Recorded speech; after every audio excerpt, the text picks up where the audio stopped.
네, 여러분. 자, 이제 두 번째 시간, 기초 핵심 특강 두 번째 시간 가져가도록 하겠습니다. 자, 요금부터 이제 시작을 할 건데요. 자, 요금도 이제 중요한 주제 중에 하나죠. 우편 사업에 있어서.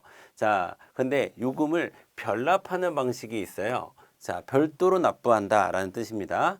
한 사람이 같은 우편물을 다량으로 발송할 경우 이런 일이 꽤 많죠. 그렇죠? 특히 어떤 회사나 이런 곳에서는 이런 경우가 굉장히 많죠. 그래서 요금을 일괄하여 별도 납부하는 제도를 우리가 별납 제도라고 얘기를 하는데요. 그래서 요금 별납 표시를 한 상태에서 그냥 보내게 되는 겁니다. 그래서 관할 지방우정청장이 지정하는 우체국에서만 취급을 한다라는 것도 알아두시고요. 그 다음에 우편 취급국이라고 해서요. 그 우편 취급국은 주로 여러분 이렇게 이해하시면 돼요. 우편 취급국은 자, 우편 사업을 취급하는 곳이라고 해서 대부분의 우체국은 우편 사업과 금융 사업을 동시에 진행을 하거든요. 그런데 우편 취급국은 우편만을 취급하는 그런 곳이다. 그런 곳에서도 역시 자, 포함된다라는 거 알아두시면 되겠습니다.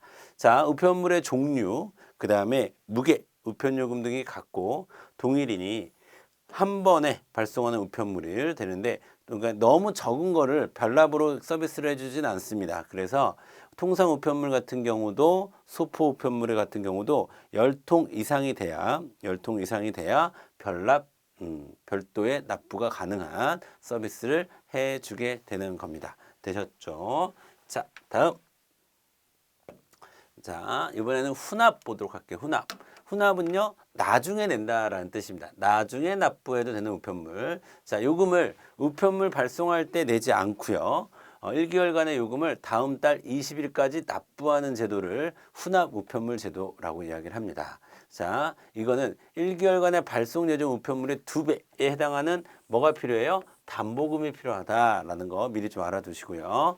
자, 왜냐하면 우편물을 계속 발송해 줬는데 나중에 돈 안 낼 수도 있잖아요. 그러니까 담보금을 미리 걸고 훈납 제도로서 편리하게 이용하는 것이 훈합 우편물이다라고 보시면 되겠습니다. 자, 이렇게 하는 것은요.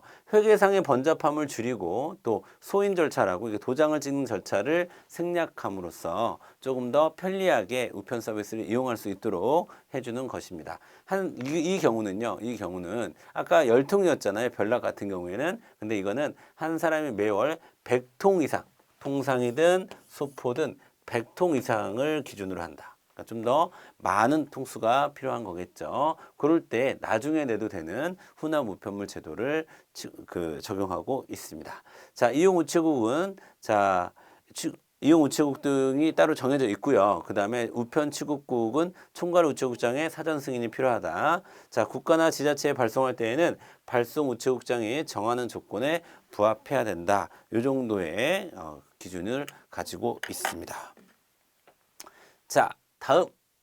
자, 요금 수취인 부담 우편물이라고 하는 겁니다. 요금 수취인 부담 우편물이라고 하는 것은 자, 배달 우체국장과의 계약을 통해서 우편 요금을 수취인 자신이 부담하는 것을 얘기를 하는 겁니다. 그래서 상품 제조 회사가 주문을 받거나 소비자 의견을 취합할 때 자주 사용하는 방식이다라고 되는 겁니다. 자, 이 경우는 자, 수취인 부담 우편물이라고 해서 여러분 그러니까 발송인이 있고요. 자, 예를 들어서 A가 어떤 제조 회사예요. 그 다음에 B가 있습니다. 그러면 자, A가 B에게 발송을 하죠. 그럼 이때는 A는 발송인이 되는 겁니다.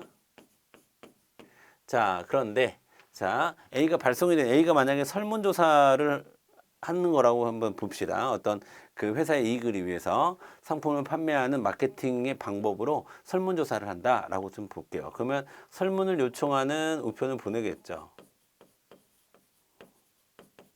그럴 때 자, 설문의 결과가 다시 A로 도착하는 거잖아요. 설문 결과가 다시 A에게도 도착하는 건데 자, 보세요. 요 A는 자, 설문 요청을 보낼 때는 발송인이지만 설문 결과를 받을 때는 수취인이죠. 자, 고객에게 부담을 주고 싶지 않아서 A가 설문 결과를 받을 때의 수취인의 위상이 됐을 때 그 요금까지도 함께 낸다라는 뜻이에요.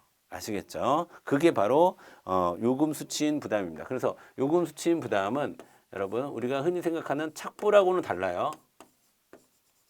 착불이라고 하는 것은 도착한 시점에서 이 사람이 내는 걸 착불이라고 하는 거, B가 내는 걸.